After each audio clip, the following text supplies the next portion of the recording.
just continue the meeting now? Yeah, vote. Okay. We're on to agenda item 4. That's application P281578. And Tina will take us through that one. Thank you, Tina.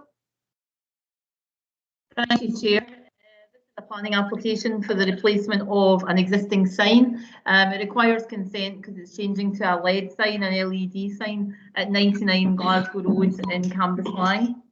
The application relates to a 48-sheet externally illuminated advert that's there at the moment. And as I say, it would change to a LED sign. This would allow the adverts to be upgraded and changed without visiting the site. And that can be done virtually. In terms of land use, the site sits within the urban settlement and as defined by the LDP. In terms of consultees, we consulted both roads and environmental services, and neither had any objections, subject to conditions on behalf of environmental services. In terms of neighbour notification was carried out, and there were 7 letters of representation objection received to the application, and that included one from Margaret Ferrier MP and one from Claire Hawkey MSP on behalf of their constituents. The concerns and the issues raised are set out in section 5 of the report. The ones I would mention in particular are the concerns raised regarding, firstly, the site and the location of the sign.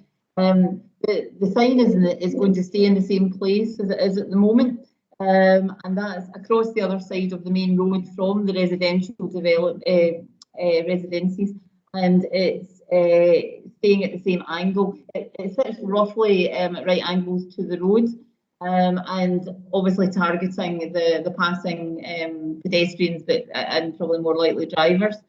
And it's the change of the type of, as I said, type of advert rather than the changing the location or the size. There have been concerns raised about amenity, and that stems from any light that would emanate from the sign. As I said, environmental services had no objections subject to luminance level, which we would attach as a condition if members approve. So in terms of amenity, we don't have a concern because of the distance across the road. Glasgow Road's a busy main road, and the sign sits on the opposite side of the road. And as I say, it's roughly at right angles to the road, so it's not directly facing any of the windows or the balconies there. So on that basis, we're happy that it would be okay. And danger to traffic as well. It's not unusual for these LED signs of this type, and as long as the luminance level is conditioned, then, and the duration of each advert is conditioned, then roads and environmental services are happy with that. So on that basis, Chair, we're recommending approval of the sign. Thank you, Tina. Any questions or comments for Tina? I'll move the report. I'll second it, Chair. Agreed the report? Agreed. Agreed. Okay, thank you. We'll take items 5 and 6 together. That's application P281751 and P281752 and pages 41 to 78. And Bernard will take us through these items. Thank you. Thank you, Chair. I'll address both of these together as they relate to the same development. Item 5 seeks planning permission, whilst item 6 seeks listed building consent. Both applications relate to the B-listed Lanark Grammar Annex. The original building dates from 1883, with 2 later additions being added a short time later. The site sits within a predominantly residential area, a short distance from the town centre. The building has unfortunately been vacant since 2003 and is beginning to fall into a dilapidated condition. The proposal seeks to retain the original building with bell tower and demolish the later additions. The retained building would be restored and converted to accommodate 8 2- and 3-bedroom flats. Following demolition and site clearance, the eastern section of the site would be developed with the erection of a mixture of flats and terrace dwellings, totalling 31 new build units.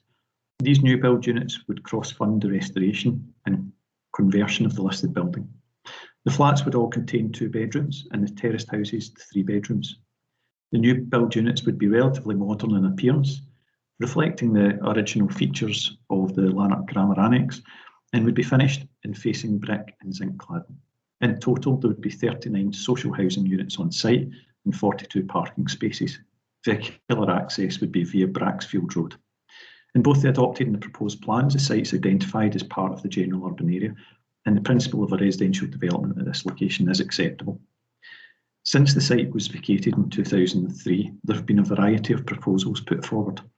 Temporary classrooms were on site at one time, whilst a previous consent for the conversion of the listed building for residential purposes was also granted. In addition, the site was also considered for retail, but that never progressed to an actual application, as it would have likely involved the complete demolition of the listed building. The site is identified in the Council's Strategic Housing Investment Programme as being suitable for a total of 49 units. The consultation responses are summarised in section 4 of the report, and no objections have been raised subject to the use of appropriate conditions. There have been 17 letters of objection, 2 comment letters and 1 letter of support in relation to this application.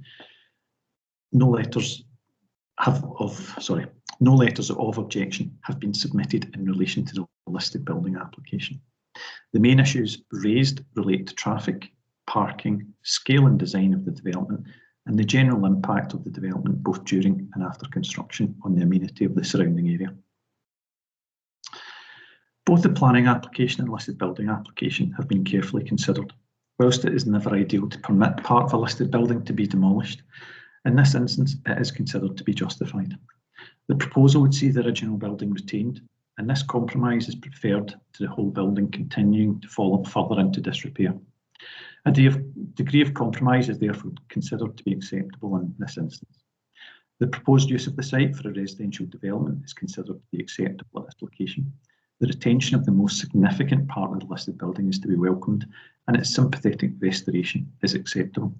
Whilst the new build element will contrast with the listed building and nearby Victorian era properties, the design, scale and finishing materials proposed are considered to be acceptable.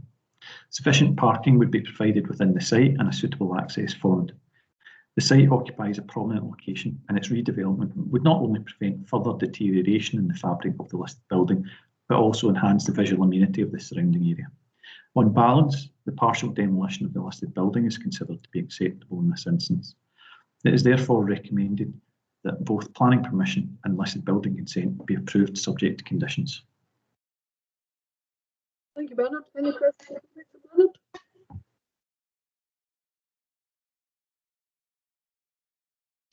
I'll move agenda item 5. I'll agree that, Chair. We agree the report? Agreed. Good. Thank you. And I'll move agenda item 6. I'll second that, Chair. Agree the report? Agreed. Agreed. Okay, thank you. Moving on to agenda item 7. That's application P20-1661. And that's in pages 79 to 88. And Tina will take us through the item. Thank you. Thank you, Chair. This is a planning application for the change of use of a strip of agricultural land to the side of the house, the Forum Garden Ground, the erection of a rear extension and side extension for a garage at 16 Southend Court in Straven. The applicant has bought an area of land to the side of his house, approximately 85 square metres, and wants to take that in as garden ground. The application, as I said, also relates to an extension to the rear of the property, which measures approximately 30 square metres for a new family room, and the proposed extension to the side is for a garage. In terms of the LDP, it is within the house is within, and the garden is currently within the residential area. However, the strip of land that they want to take into the plot is currently greenbelt, as it's out with the village settlements. In terms of representations, we have received 4 letters of representation as set out in section 5 of the report. There are concerns about the use of agricultural land for garden grounds. However, in terms of planning, it is a relatively limited strip of ground. and it doesn't set a precedent because it is at the end of the cul-de-sac, rather than the middle of a row of houses. And having looked at it on site, it looks fine. The post and wire fence has already been moved, so in this part of the application is actually in retrospect. But there's not been any building work, so the extension at the back and the garage have not been undertaken. In terms of the proposal for the side and rear extension, they are single story and appropriate design and materials, and given its orientation in relation to the properties, it's not considered to have an adverse impact on the adjacent property, and therefore acceptable in planning terms. Therefore, in conclusion, Chair, we are recommending approval. The strip of land would be development contrary to development plan because it's actually encroaches out with the village settlement. But we think that, in our view, that is okay in terms of this application for the reasons set out in paragraph 6.8 of the report. And as I said, the part of the application for the extension and the garage are also considered acceptable. So therefore recommending approval subject to conditions. Thank you, Tina. Any questions or comments for Tina? Councillor Nealon? Yeah, just a slight technical question. In the items for decision for the actual contents of the paper, it contains the word retrospective, and yet the heading for the actual proposal for the agenda item in the papers doesn't contain the word retrospective. It misses it out completely in relation to the change of use. I just wondered why that was. Thank you. I'll let Tina answer that. Thank you. Yes, through you, Chair. There's nothing deliberate. I think the description of the proposal is put forward by the applicant, but it was clear dealing with the application that part was retrospective. Thank you. Okay, I'll move the report. I'll second it, Chair. Agree the report. Agreed. Thank you. Moving on to agenda item 8, application P201730, on pages 89 to 126. And Tony will take us through the item. Thank you, Tony.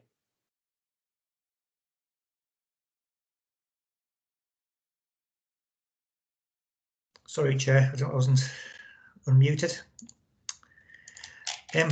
So this application is being made to the Scottish Government under Section 36 of the Electricity Act. It's for the erection of 21 turbines with a height up to 200 metres and associated infrastructure at Cumberhead Farm. The installed turbine generation capacity would be approximately 126 megawatts, and there'd be an additional potential on-site battery storage capacity of 40 megawatts. So in this case, the government is the consenting authority and the council are a statutory consultee in the process. So the application cites approximately just over 1,000 hectares in area. It comprises mainly of the western portion of Cumberhead Forest. And the site's located approximately 1.5 kilometres to the south of Colburn and 2.6 kilometres to the northwest of Douglas. It's in an area where there's several wind farms, either in operation, under construction or consented but not yet built out. The current application site is immediately north of the consented Cumberhead wind farm, and to the southeast are the operational Nutbury and the consented Dalquhandy wind farms.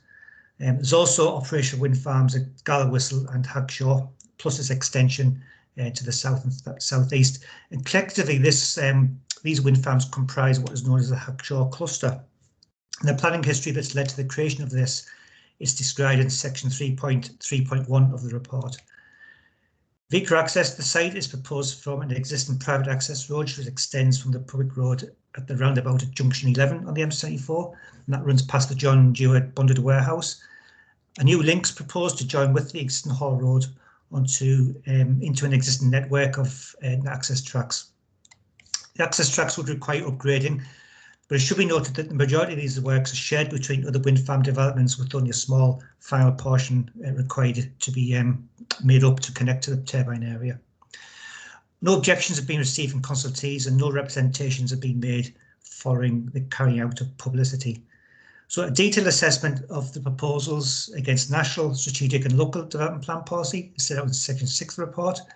It's noted firstly that the majority of the site is located within the areas with potential for wind farm development, which is identified in diagram 6 of Clyde Plan, which is the strategic development plan for the area. In terms of local plan policy, policy 18 is the key policy mechanism for assessing these kinds of applications. It links into the principles set out in the Scottish Government's policy in Scottish planning policy granted in 2014. So just turning to some of the main points, the site's located within the rolling moorland landscape character type, and our landscape capacity for wind turbines guidance says that individual and cumulative impact of wind farms and wind farm developments will be acceptable generally in moorlands. The immediate landscape surrounding the application site has several operational and consented wind farms, as I said before. The landscape and visual impact assessment, therefore, has also looked at the cumulative impact with other existing consented wind farms. So this cluster, the Hackshaw cluster, is identified in figure 5.2 in the Council's SPG on renewable energy. And this figure has been included to demonstrate the need to ensure that the existing cluster is doesn't significantly extend, or it doesn't prevent a potential coalescence between groups. So the Hackshaw cluster is to be detected from extending too far to the north to avoid visual creep with development at Kitemuir.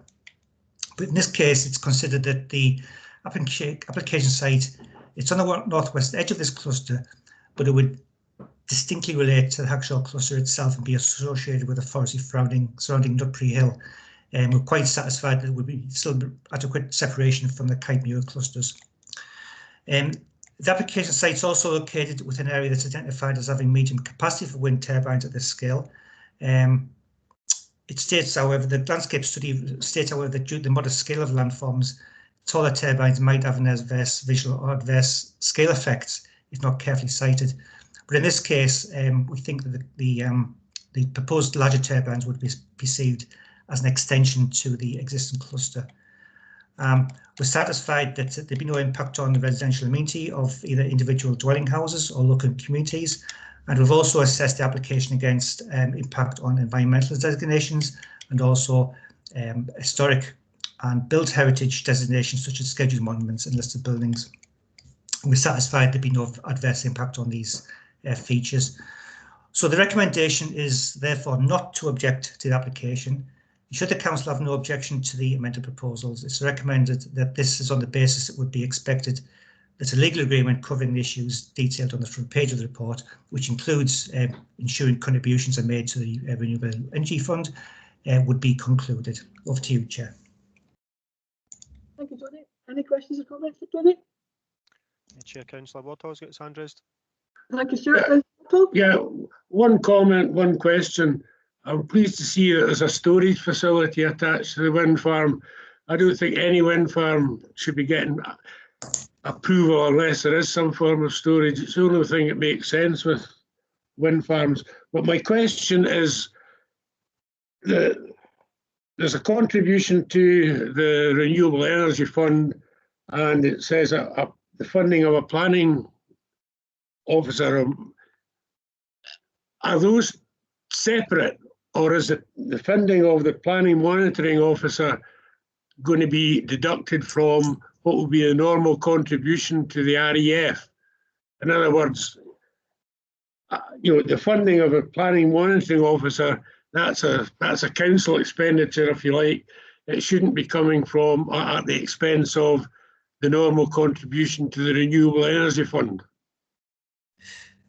Yeah, just to answer Councillor Wardor through you, Chair. Yes, there are two separate issues. The planning monitor officer would be involved in, first of all, discharging planning conditions, and also when construction work starts on site, ensuring that it's being carried out in accordance with the approved plans and conditions. So it is a entirely separate matter from the Renewable Energy Fund contributions. Sorry, could I clarify? Normally we get, I can't remember what offhand what the figure is, a contribution per megawatt or whatever. Now that's a fixed contribution that we require from any wind farm development. So we are getting that, but in addition, we're getting a contribution to fund a planning monitoring officer, or is the planning monitor officer contribution coming from what would be the normal contribution? That's really what I'm trying to distinguish between the two. Yeah. Right, they're both listed, but what will go to the Renewable Energy Fund will be what would normally go to the Renewable Energy Fund, whether or not there was an additional funding of a monitoring officer. Yes, sorry, Councillor Wardour. So the contribution, if you like, or towards the planning monitor officer, we normally employ a third-party consultant to do that work for us, and the applicant pays those fees directly to the consultant to do that work. There'd be no impact whatsoever on the contribution they make to the REF. Yeah, that's fine. Okay, thank you. Any other questions or comments? I'll move the report. I'll second it, Chair. Agreed? Agreed. Thank you. Moving on to agenda item 9, application P201838. That's from pages 127 to 138. And Bernard will take us through the item. Thank you. Thank you, Chair. Permission is sought for the change of use of a vacant public house to a retail unit with associated external alterations. The planning application site relates to a traditional two-storey building, which is situated in a prominent corner location between Glasgow Road and Stonefield Road, Blantyre. The site comprises the ground floor of the existing sandstone property, which was constructed around about 1903. The site is situated within the general urban area, within close proximity to Blantyre town centre. The proposal is for the unit to accommodate a Class 1 retail use, which will include the sale of fresh cold food, such as sandwiches, and a dessert bar for consumption off the premises.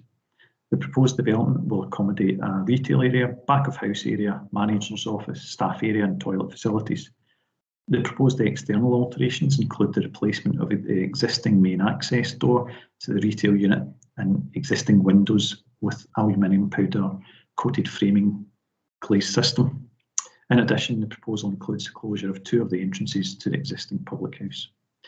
The planning application site is designated as part of the general urban area in both the adopted and emerging local development plan, so therefore raises no land use issues. No consultations were required. In terms of representations, there have been 61 objections to the proposal, and the main issue raised concerns the loss of the public house, which is viewed to contribute to the local community, and it has been in existence for many years. In particular, it's been described as being very much at the heart of the local community and used as a meeting area by local residents.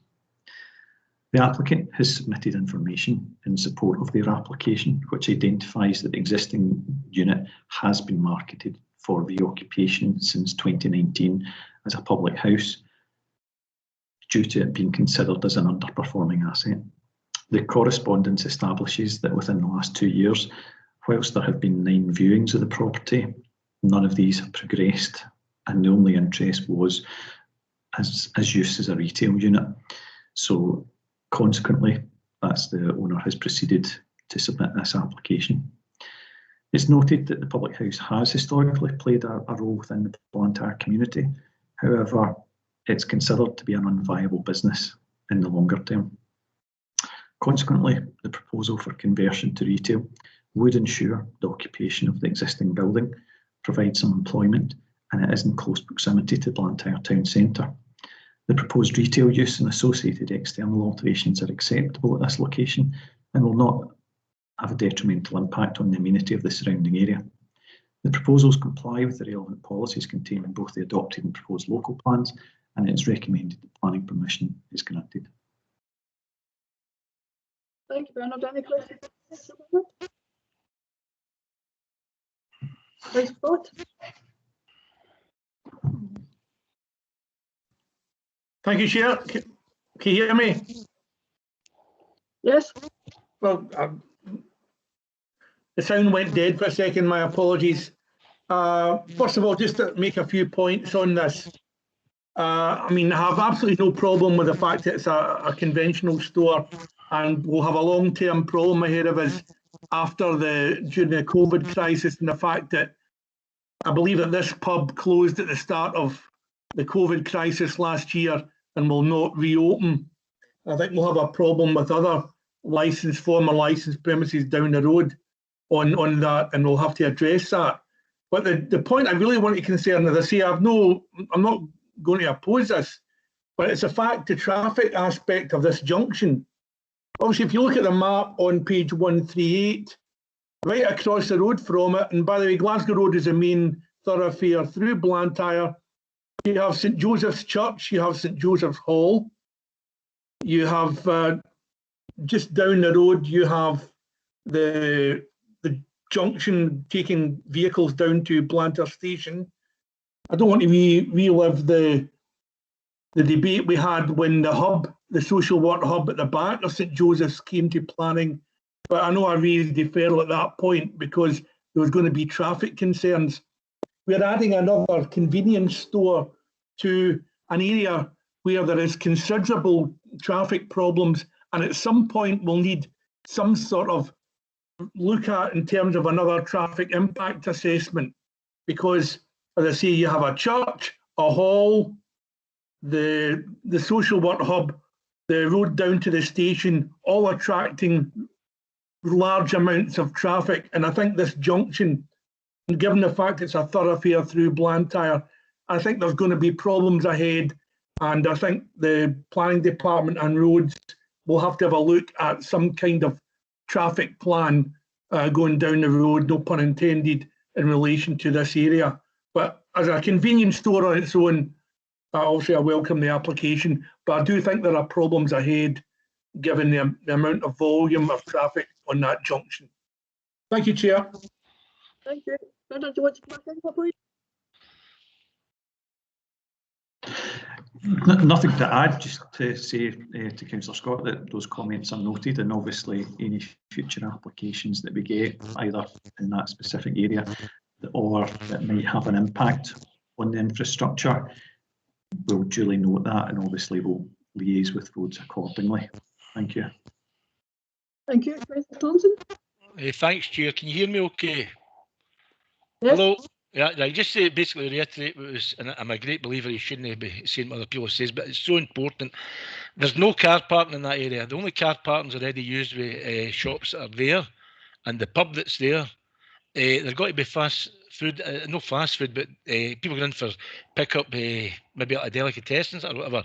So there's got to be cars parking there, maybe 5-10 minutes or taxis, get in and out. And it's right at a junction. A junction is very, very busy with road and the main access to Blantyre, Glasgow and Hamilton. There's no car parking. There's accommodation above this property as well. That's all the negatives which might be resolved by a right thorough look at traffic management in the area that I think is needed. And as Councillor Scott says, there's the new hub, there's St Joseph's and another place of worship there as well. So there are concerns about traffic, but on the plus side, rather than an empty building, somebody's willing to, in this day and age, to go in and put money in and invest in a business is welcome, and continued employment. So they've got pluses, but I would certainly like some look at traffic in the future. Thank you. Thank you. Yeah, no other questions. I'll move the report. I'll second it, Chair. Agreed report. Agreed. Thank you. Moving on to agenda item 10, application P201665 on page 139 to 152. And Tina will take us through the item. Thank you. Thank you, Chair. This is a planning application for a change of use from a dry cleaners, which falls within class 1 in planning terms, to a hot food takeaway, which is sui generis at 36 Kirkton Park in East Kilbride. Just before I go into the report, we have received 2 late objections, both from local members. We received an objection from Councillor Fagan on Friday, And Councillor Fagan's grounds of objection are largely based on the road and traffic issues, which is already covered in the report and we will come on to. Councillor Fagan's asking that the planning application be refused on that basis. The other representation we received yesterday from Councillor Ferguson. Councillor Ferguson's objection is also on parking and roads grounds as the main concern. He attached some photos that I just saw last night, but these were taken last Friday just to indicate that there was some double parking, and I think there was someone on a yellow line as well. But Councillor Ferguson's objection is on the parking and roads grounds too. Just returning to the report itself, the application site is within a small row of shops, 6 units, just on the edge of East Kilbride village. In terms of the LDP, as set out in section 3 of the report, it is within the village settlement and within the commercial area of the village. Turning to consultations, we consulted roads and roads have had a big input into this.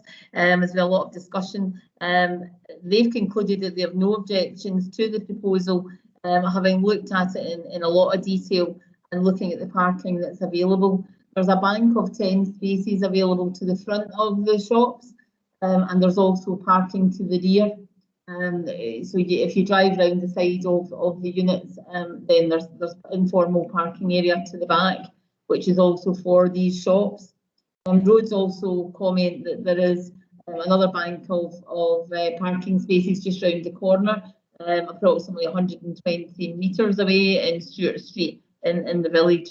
So they would all be available.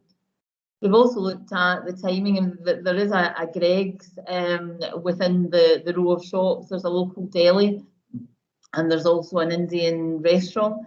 Roads have looked at what was likely to be open at night. They've looked at the peak period for a carry-out facility, although it would be open from lunchtime, roughly 12 till 12. It's around 7 to 8 is the peak time, and at that time the Greggs bakery, the deli, and the laundrette would all be closed. So they've taken all of that into consideration and have no objection to the proposal. Environmental services have no objections, subject to standard conditions regarding ventilation. And the final consultee, East Mains Community Council, they do object to the proposal. And again, it's on the basis that concentration of traffic for a hot food takeaway would exacerbate the problems that already, in their view, exist in the area. While all of that is noted, both the Council's environmental services and our road services are recommending that the application be approved or have no objections to it, as set out in section 4 of the report. Turning to representations, and I mentioned the 2 from local members, but we also have 32 separate pieces of correspondence in objection to the proposal, and the points of concern are set out in section 5. Again, I have to say that the main issue is problems with traffic. However, there is parking available to the front of the units, as I say, and people come and go from these 10 parking spaces. There's additional parking to the rear, and the parking I mentioned round in Stewart Street. The hours of opening has been mentioned, and talk about antisocial behaviour and noise. Most of that would be for the police if it was antisocial behaviour. However, the hours of opening could be controlled further under the operating licence if it was approved by planning.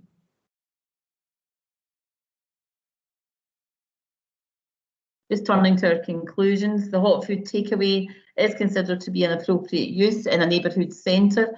It's considered it would be compatible with the existing use as a neighbourhood centre, and on that basis it's not considered that it to be an inappropriate proposal.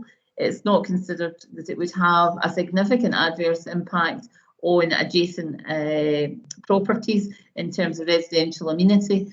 It is one of a number of commercial units that already exist there. And as I've said, we have no objections from the consultees. So on that basis, we're recommending approval, Chair. Thank you, Tina. Whose hand was up first, Stuart? Yeah, Councillor Water. Thank you, Councillor Water. I've got problems with this one in terms that we have an existing business which is operating, and as far as I know, it seems to be operating fairly successfully, not under the current circumstances, but before the pandemic. And we've got a problem in the village in East Kilbride, and every time, on a regular basis, we get applications for change of use to a food outlet of some kind, and it's killing the village. The village needs footfall during the day, and dry cleaner gives footfall during the day, but when you go to takeaways, that tends to be a nighttime activity only. And I really think that the village is suffering now from the number of takeaways and food outlets that we've got in the village, and other services which people visit the village for just fall by the wayside. And I would also say that there is some sheltered housing near the site, and that's when you're going to get complaints from people being disturbed at night. They don't mind the dry cleaners during the day, that's fine, but nighttime activity is something that impinges on sheltered housing particularly. Tina, do you want to go back in? Yes, you acknowledge what Councillor Ward was saying about the number of takeaways. I mean, in that row, although this would be a change of use from the dry cleaners, there would be a remaining laundrette, and during the day, it would be the Greggs and the deli, which are closed in the evening. Thank you, Councillor Scott. Thank you, Chair. Just to agree with many of the points made by Councillor Wardhall, and to give notice that I will be moving refusal on this, and I'll give you my reasons why. Again, very similar to what Councillor Wardhall has said. You will have if this goes ahead, you will have 4 hot food takeaways in 5 doors. You'll have an Indian restaurant, Greggs, the deli, the laundromat, God bless it, and of course this new one here. That'll be 4 and 5 doors. I know over provision is a term used for licensing, but certainly that would, again, the point Councillor Wardhall made, clear over provision in an area where if you go round the corner onto Stewart Street, I think there's 2 chippies and another bakery round there. So there is plenty of hot food takeaway choices for the kids coming down from St Andrews and St Bride's at lunchtime. Another point I want to make is, if you go round the corner to Maxwell Drive is basically a one-way system. If you're using the Baptist Church or Corns, the DIY shop, or the theatre, that's a one-way system, and the car parking and the units in there. When you come out, you've got to go to the left, and to get back out onto Main Street, you've got to drive by this row of shops. So there is a large amount of general traffic usage along the front of this, and it's a regular occurrence, people reversing in and out of the hot food takeaways, a tailback of traffic because it's a divert around. Another point, and I know Pauline, before Pauline comes in and says no 2 planning applications are the same, I accept there may be a precedent here in terms of the refusal that we moved a couple of meetings ago. I think it was down in Stonelaw Road in Burnside when we had the pet shop, and we refused I think it was an estate agent. And again, the argument that was used very ably by my colleague Councillor Cowie, and to be fair by Councillor Nugent, was that they don't need another estate agent down there when a pet shop is obviously a a shop of value. I think that this could be, accept the differences, but there is a general principle that is common to both, and that was a refusal, and committee sought well to refuse that. So without further ado, Chair, I'll move refusal of this item on the grounds of traffic considerations and, of course, over provision of hot food takeaway, if I'm allowed to use that one, but certainly on general traffic volume and considerations in a village area. Thank you, Chair. Hopefully I'll have a second there for that. I'll second it. I'll second it. No, that's fine. Okay, Councillor Buchanan? Can you hear me okay, Chair? Yes. Yep. I have a couple of issues at this location. The traffic issue, I'm in the village every day for various reasons. We're bringing we're bringing a food establishment off the main, from the main drag in towards the housing. I mean, there's a house, if I remember right, just a few metres from the gable end of this property. There's one across the road from it. You've got shelter housing further along. I would be concerned, particularly if it's got a 12 o'clock licence, or if it's allowed to open to 12 o'clock, because by the time people finish there, you're talking about 12:30. We're bringing a lot of noise into the village, into the housing part of the village. So I wouldn't be supporting this one. Thank you. Okay, thank you. Any other questions or comments? Councillor Craig? Yeah, thanks, Chair. Just to ask, is there any planning reason why, well, first of all, I take it that the dry cleaners isn't being forced to close. They're doing it of their own free will. They're vacating the property. But secondly, if that is the case and the hot food takeaway appeal this, what would be the outcome, or what would be the grounds on which we could object? Thank you. Thank you. Through yourself, Chair. In terms of the dry cleaners, I don't know the background to the business. We're just asked to consider the change of use, which has been brought forward to us. In terms of the likelihood of appeal, I mean, in terms of traffic issues, because Oh, I think we've lost your sound. one of the councillors mentioned the pet shop, Councillor Scott, the pet shop in Burnside. And I think I said at that time that we don't have a policy that would limit the number of any particular type of business within the commercial area. So in terms of the actual number, we do have to consider amenity and roads issues. Just for members' information, the one at the pet shop at Stoneleigh Road has gone to appeal, so we will have an appeal for that one to deal with, or our legal colleagues will, on our behalf, but on the council's behalf. But I can't really second guess what we're bringing forward a recommendation approval because we don't think there are any planning reasons for refusal of the application, and that's largely, as I say, on the basis that the consultees don't have any objections either. Okay, thank you. Thank you, Gina. There's another hand up. Don't know who it is.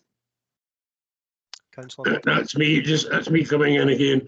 Yeah, there are planning reasons. I mean, there are the traffic issues, and people who use that row of shops realise that very often it's cars reversing out at the wrong angle, which makes it even worse. But there is the possibility of the certainty that it will cause disruption to residents who at the moment have a dry cleaners which operates during the day, and that's going to be replaced by a hot food takeaway which will operate at night, in particular late evening. And I think that's sufficient grounds, and I would certainly support rejecting this application. Okay, thank you. Tina, do you want to come back in that? Chair, I think it might be more appropriate for Fraser maybe to comment. I hear what people are saying in terms of we can, but I think we would need reason for refusals, and I think in terms of our roads colleagues have advised that they think it will work okay. Sorry, Fraser, maybe could you comment? Fraser? Yeah, thank you.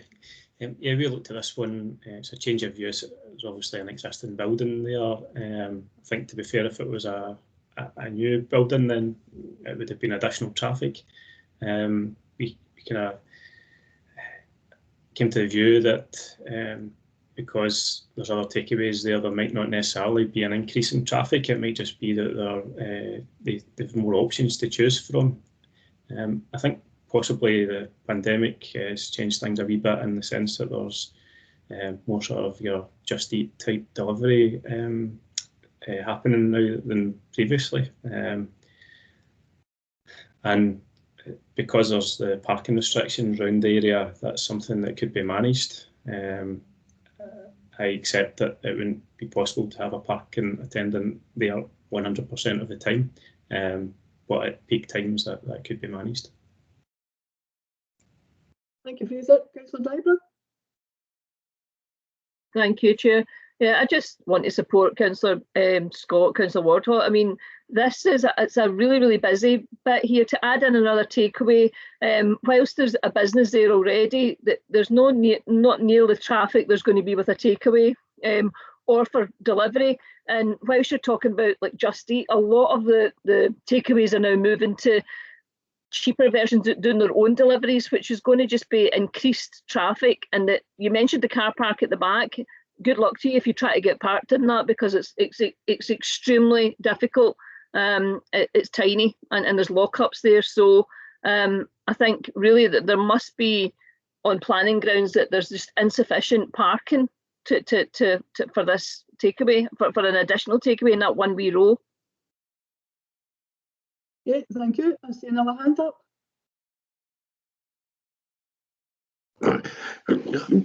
Just to say, it's significant that the councillors that have all raised objections to this are all East Kilbride councillors who use that area, and I've used it for more years than I can remember.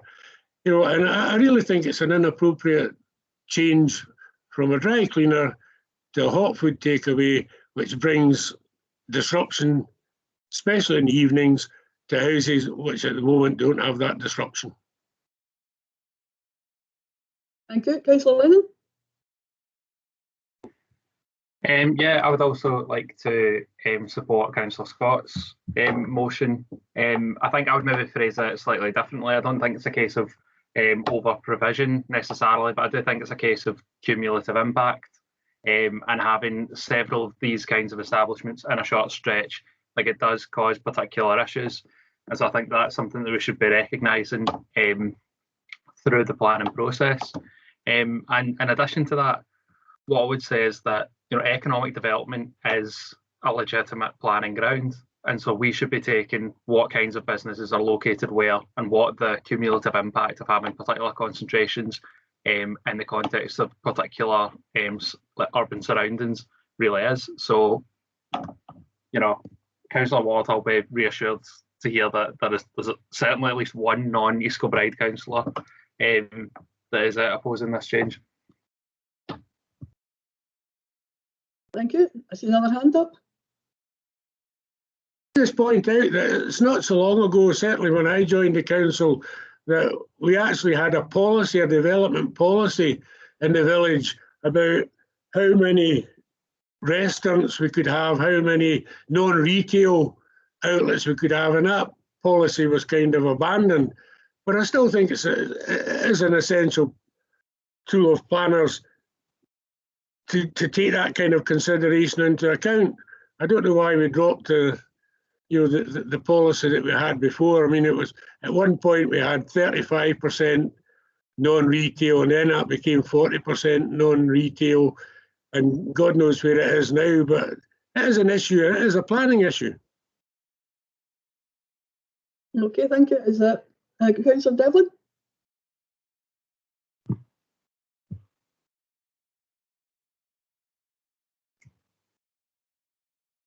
Is it myself, Chair?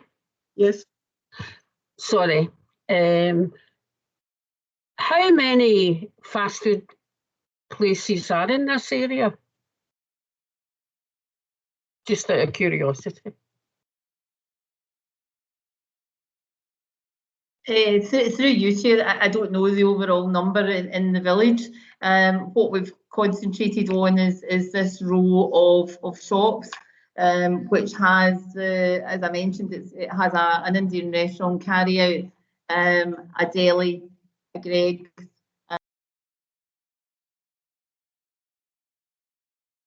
We've looked at the row. I mean, maybe given some of the comments from members, maybe just to reassure you, we have looked at amenity as well as the roads issues, and it is a planning issue in terms of amenity. However, it is within the commercial area, and although it is the end of the row, it's still within that area where you would expect businesses of this type. So we didn't feel that the change of use of this one in particular was enough to warrant refusal of the application, combined with our roads colleagues being okay with it. Okay, thank you. There's another hand up. It's Councillor McLaughlin, Chair. Thank you, Councillor McLaughlin. Thanks, Chair. A number of years back in my ward, an area at Glasgow Road in Burnbank, where an application for a hot food takeaway was refused, and the applicant appealed. The appeal was upheld, and so the hot food takeaway was granted. But thereafter, any other applicants that came in got granted permission because we had tried to refuse one before and we lost that on appeal. And what's happened in that area is that section of shops is almost all hot food takeaway. And I don't think that's right, and I don't think we as local members should just accept policy because that's the way it is. The purpose of having elected members on planning committees like this is to represent our constituents to the best of our ability, and if we feel that something shouldn't go into a certain area for reasons that's been outlined, then that to me is absolutely legitimate for elected members to be carrying out that role. So I support what the colleagues have said, although I'm not an East Kilbride councillor, but I do support it because I know what did happen in my ward. So that's just a bit of background as to some of the issues surrounding these types of application. Okay, thank you. If there are no other questions or comments, I'll move the report. I'll second it, Chair. Thank you. Chair. Yeah, go ahead. I've moved refusal. Yes. Okay, I'll second that.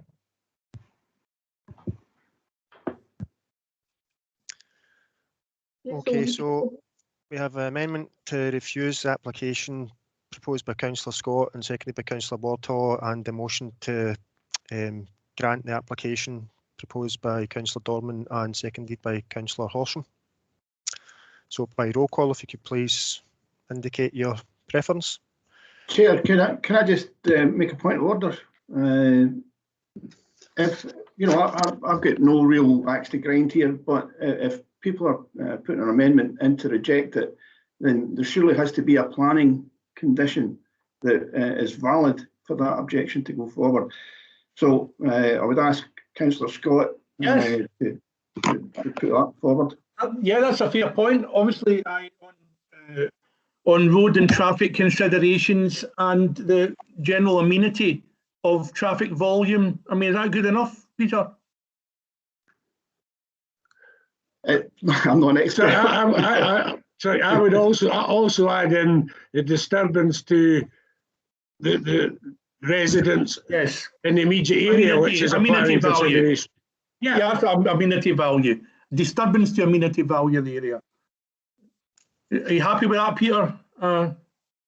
It's not up to me, Graham. It's up to the chair. I just wanted. You raised the point. I mean, it's a genuine point. If people are concerned about that, there should be a good reason behind it. Well, the grounds have been added now, Peter. There we go.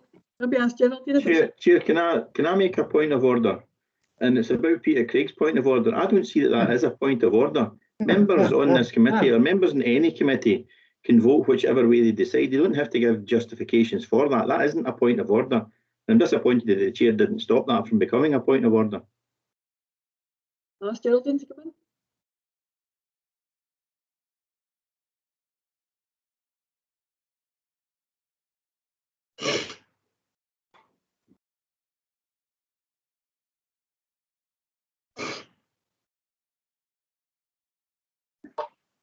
Geraldine? Sorry, Chair. I forgot to take the mute off. To respond to both Councillor Craig and to the other councillors through you, Chair, when the Planning Committee are proposing to refuse an application against officers' recommendations, they have to state the grounds for refusal. Now, that's mainly so that we know what to put in the notice of decision, and also to allow a defence to an appeal to be mounted if one should come in. Thank you, Chair. Thank you.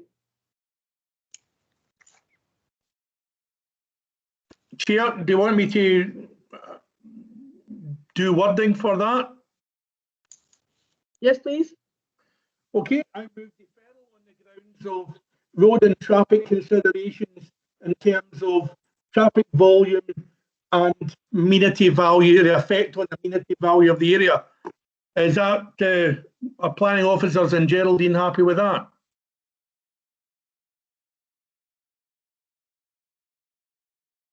Is that okay, Geraldine? We can address amenity value, surely. Yes. So through amenity, are you talking about nuisance as well, councillors? Yes, that's a general term, amenity, yeah.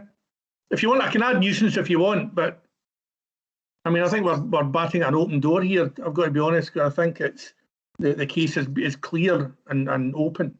So it's traffic considerations, amenity, including nuisance. Yes, Thank that'll you. do me fine.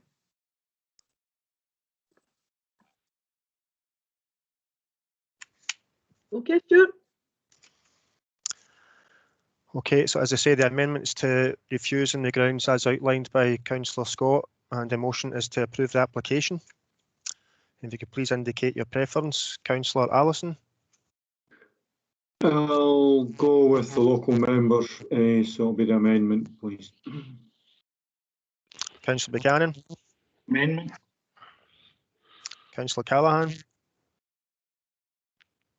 Motion. Councillor Cowie. Amendment. Councillor Craig. Motion. Councillor Devlin. Amendment. Councillor Donnelly.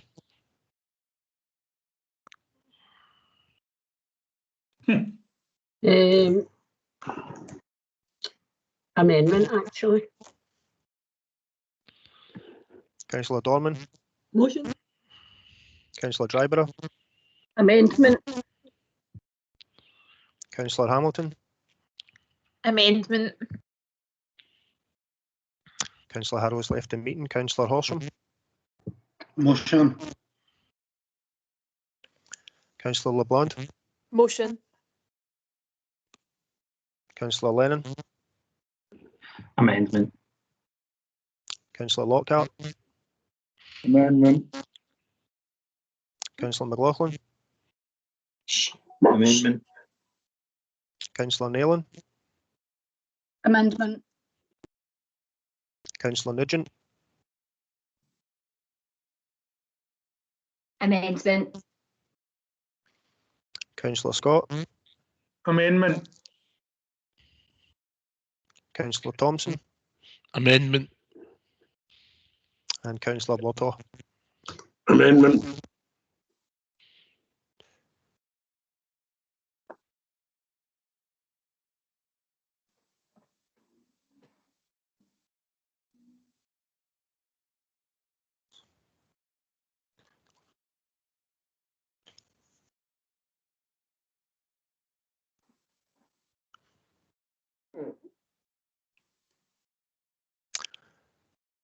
Okay, 15 members have voted in favour of the amendment and 5 members voted in favour of the motion, so I declare the amendment carried. Okay, thank you, Stuart. Moving on to agenda item 11, that's the Planning Enforcement Charter, on page 153 to 174. And Tony will take us through the item. Thank you. Yeah, thank you, Chair. The purpose of the report is to seek approval to revise the Council's Planning Enforcement Charter. The Council has a statutory duty under the Planning Act to prepare an enforcement charter, and it also must be kept under review and updated and republished at least every 2 years. The current version of the charter includes a priority system, and that's to ensure officers prioritise their responses to potential breaches. So at the high priority level, we have cases which would include the most serious potential effects, which may affect important or sensitive sites. So those would include the likes of works that might cause an immediate threat to public safety or immediate harm to the amenity of an area, and also where there might be damage to listed buildings or to protected trees. Below that level, we've got the medium priorities, which require a response within 5 working days. And these can include ongoing building operations or the change of use of land, which are not significantly harmful to amenity, but still require a response. And at the lower priority, these are cases where the unauthorised development reported is likely to be of small scale in nature and unlikely to have a major effect on the amenity or public safety. And they should be responded to within 10 working days. So the Charter highlights that formal enforcement action will only be considered where it's in the public interest to do so, and that reflects national planning policy on enforcement. So, for example, taking action is not appropriate in order to resolve a neighbour dispute. We think the in general terms, the priority cases method has worked really well, and we're not intending to change that to any great extent. Moving then on to the current situation, section 4.1 of the report, there's a table there that shows that the number of enforcement cases that have been investigated by the service has increased by around 50% in the last 12 months. So a key part of the review of the current charter was to consider whether the system for prioritising enforcement cases still remains appropriate in view of that current workload. So overall, it's considered the existing hierarchy is relevant, as there are timescales for investigating each type of priority. But we are intending to add anonymous complaints. We did add anonymous complaints as a priority last time round. That's been reviewed, and it is noted in general terms they relate to more minor matters that have resulted from neighbour disputes or private legal matters. So given the increase in unauthorised works and inquiries about them, it's not considered an appropriate use or efficient use of resources to continue to investigate anonymous complaints unless the alleged unauthorised works relate to a case which would cause a significant level of harm. So we're therefore proposing in the charter that we will no longer investigate anonymous complaints. Having said that, we will consider each on its merits, and if it would relate to a case that would cause significant harm, we would continue to investigate that case as well. Other changes to the charter are fairly minor, and the main one being the new Planning Act in 2019 increased the penalties for non-compliance with notices served by the council, and that's listed in 4.3 of the report. So we're recommending that the amendments to the charter be that are set out in the report and in the appendix are authorised, and that the head of planning be given authorisation to complete the charter and to publish it. Thank you, Chair. Thanks, Tony. Any questions? Councillor Olsen? Just a general point that when it comes to enforcement, I would like to think that when we talk about it's in the public interest, I would like to think that legal costs would not be something that would determine public interest, because I've seen occasions in the past where applications were approved retrospectively, which under no circumstances would have been approved had they gone before the planners. But action is not taken in those cases, and I'm pretty sure that the action was not taken because of the possibility of legal costs, and that should not be a measure of what the public interest is. Tony, would you like to respond? Yeah, I'll just respond very quickly through you, Chair. I mean, we deal with retrospective applications in the same way as we do other applications. We treat on the merits. We do often have the advantage of when we get to a retrospective application, we can understand what the impact is on an area. So they're often easier, if you like, to determine. But we don't treat them any differently, and we certainly don't take any potential legal costs into account when deciding whether to take action or not. Thank you. Councillor Wilson?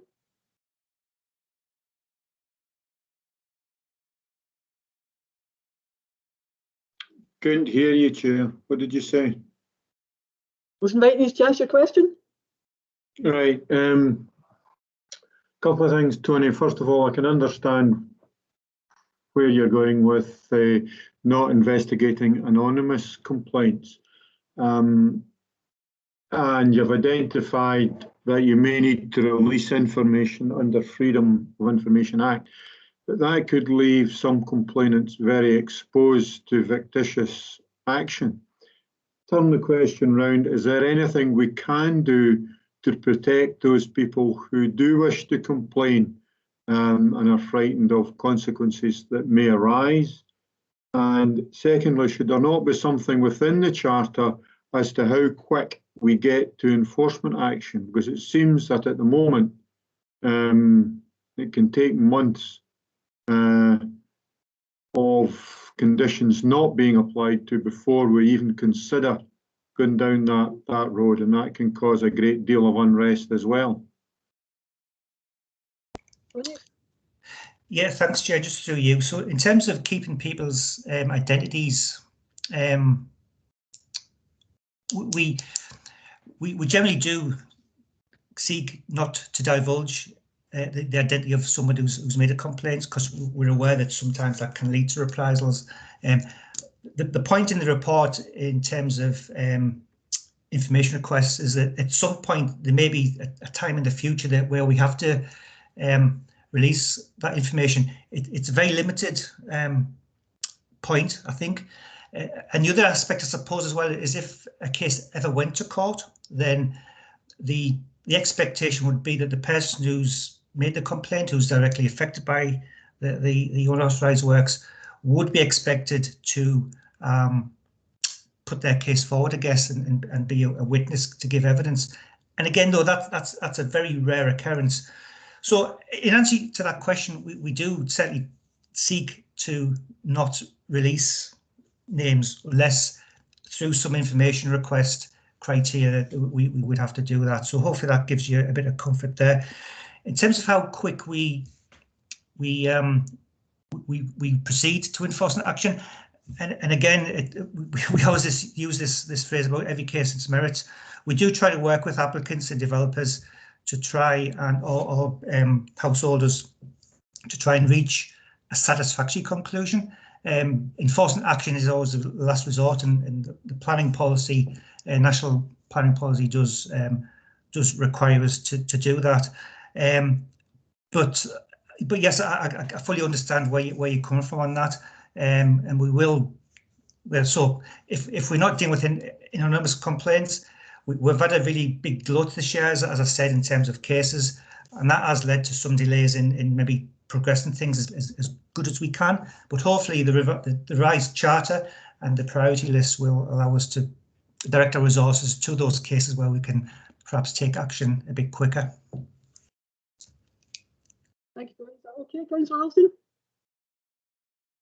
Councillor Scott? Yeah, sorry, I think the basic answer was there's nothing we can actually do to protect those who complain from their names coming out in public more than we're suggesting. Well, I think, as I say, if an information request was made by someone who had been the subject of a complaint, then in normal circumstances we do refuse to issue that, the identity of the person who's made the complaint. To say, it may be further down the line when things get close to a court action, then that might not be possible, but that's extremely rare that happens, Councillor Allison. Thanks. Thank you, Chair. Me now? Yes. Thank you, Chair. Again, it's similar to the points that Councillor Allison made on 4.2 about anonymous complaints no longer being investigated, and hopefully some common sense will be added. I take the point that there are vexatious and malevolent calls to planning enforcement about neighbours or whatever that are not true and are just troublemaking, but there's also genuine anonymous calls. The neighbour who sticks up a 9-foot fence without planning permission, blocks off a passageway. There are loads of them that people need to know that the council, that they can make a proper complaint anonymously if they feel there is any danger to them. So hopefully, I take the point about the vexatious and malevolent ones, but I do think there's common sense that if a breach of planning regulations or is reported, that it is properly investigated. And one final point, I think every councillor on this meeting probably signed up a couple of years ago to, remember the police campaign, if you see something, say something. I think we all signed up to that and we all support that wholly. I think we've got to give a consistent message to our constituents that if you see something that's wrong, that is a breach of the law or breach of rules, then report it. If you see something, say something. So, as I say, hopefully, I mean, Pauline can come in and give some comfort in terms that this is not throwing baby out with the bathwater, that genuine anonymous complaints will be dealt with as normal. Thanks, Chair. Thank you, Pauline. Thanks, Chair. Just to come in and help Tony out. I think a lot of people are seeing things and saying something at the moment. Councillor Scott, if you look in the table at 4.1, I mean, just to draw members' attention to the fact that we only have 3 enforcement officers for the whole of South Lanarkshire, and one of them is a fairly new junior officer who only joined us at the start of the year and is while very good, is learning on the job and learning the patch. So with 280 complaints, I'm not right good at arithmetic, but that's more than 90 cases per enforcement officer. So you can see they do have a big caseload, and we do have to prioritise. And every case is in its merit, so now that's going to send Councillor Scott running for the hills now that I've said that. But to give you the comfort and to give all members the comfort, of course, if it is a serious amenity issue of the types that you've described, Councillor Scott, of course we will investigate it. If it's a 9-foot fence or a 9-metre fence, we'll be right out there. If it's a 2.1 metre fence, 0.1 of a metre above the 2 metres, we might not run quite as fast.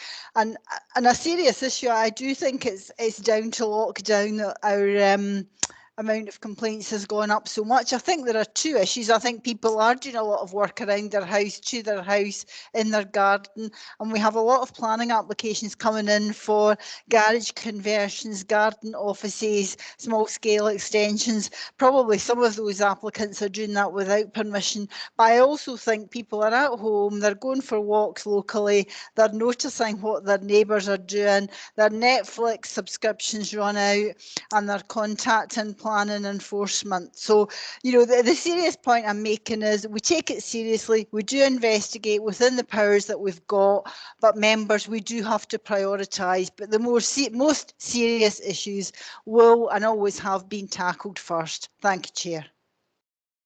Thank you, Pauline. Another hand up? Chair, yeah, Councillor Callaghan's got her hand raised. Thank you, Stuart. Councillor Callaghan. Thanks, Chair. Again, on 4.2 as well, I do still have some concerns around that there. You know, there's people that may not wish to give their name for fear of any kind of bullying and intimidation, which can sometimes go into a degree as well, and fear and reprisals there.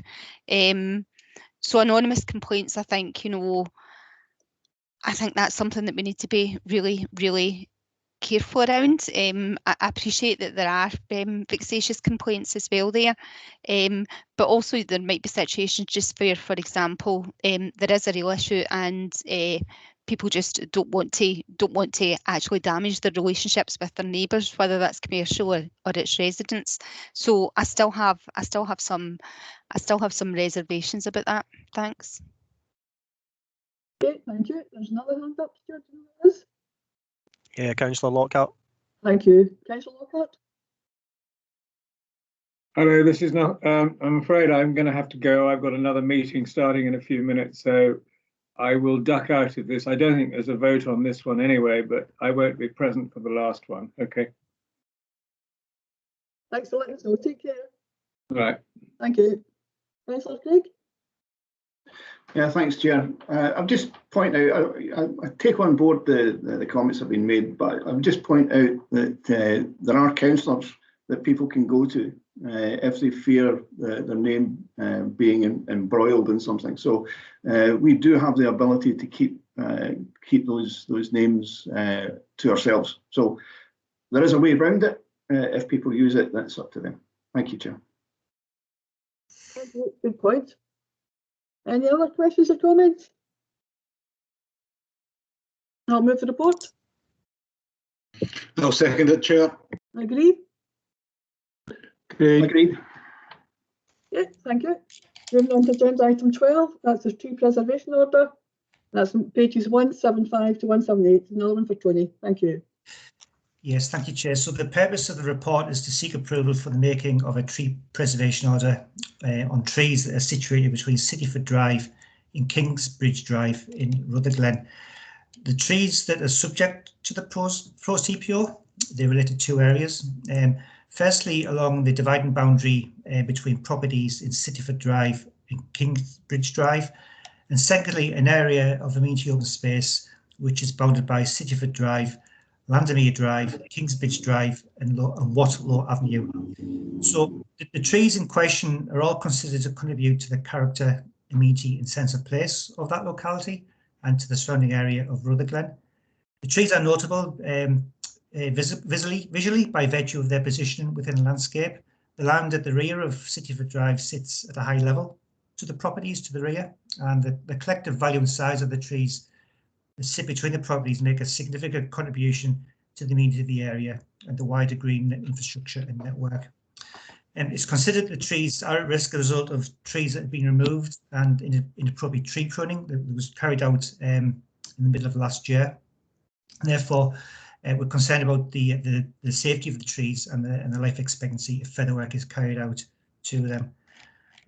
So in order to protect and to ensure that only appropriate maintenance is undertaken and prevent indiscriminate removal of the trees and the retention of them, the promotion of a TPO is considered necessary in this case. So we're asking committee to approve two parts recommendation, that provisional tree preservation is promoted on the area identified on the attached plan, and that the provisional tree preservation order is confirmed within 6 months from the date of this order, should there be no objections.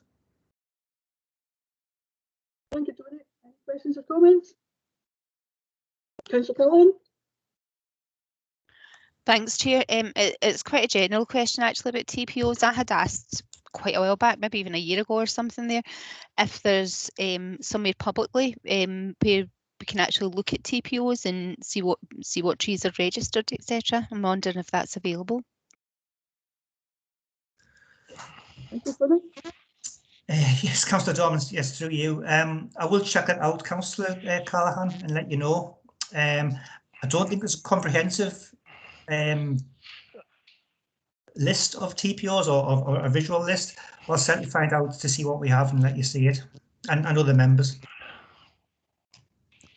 Thanks, Tony. That would be appreciated. I think as well too, you know, it's it leaves it open to there being a reasonable excuse for people to take action, shall we say, on trees where they really shouldn't be. Makes it very easy for people to plead ignorance, if you like. Thanks. Yeah. Okay, thank you. Councillor Thompson? Thanks, Chair. Just very quickly, because I'm sure my colleague Councillor Lennon will be saying the same thing. I'm all for the protection of trees. Thank you. Thank you. Councillor Lennon? Yeah, kind of tempted to give an anti-tree argument there, just to wind Councillor Thompson up. No, brilliant. I just want to say I'm very much supportive of this. I was walking down Calderwood Road in Rutherglen, which isn't too far away from that, and it used to be lined by mature trees. When I was a wee bit younger, and I was thinking about how sad it was that they've all been lost.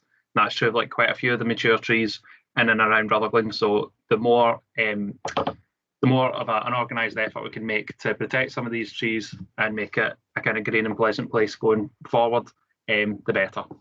And I particularly like Councillor Callahan's suggestion of having a kind of integrated list, or better even a map of trees that are under protection, so we can identify gaps where some noble trees maybe are at risk. Okay, thank you. I'll move the report. I'll second it, Chair. Agree with the report? Agreed. Agreed. Okay, thank you all very much for your time today, and I don't have any other urgent business, so I'd like to close the meeting, and again, thank you for your attendance. Thank you, Chair. Thank you. Thank you. Bye. Thanks. Bye. Thanks.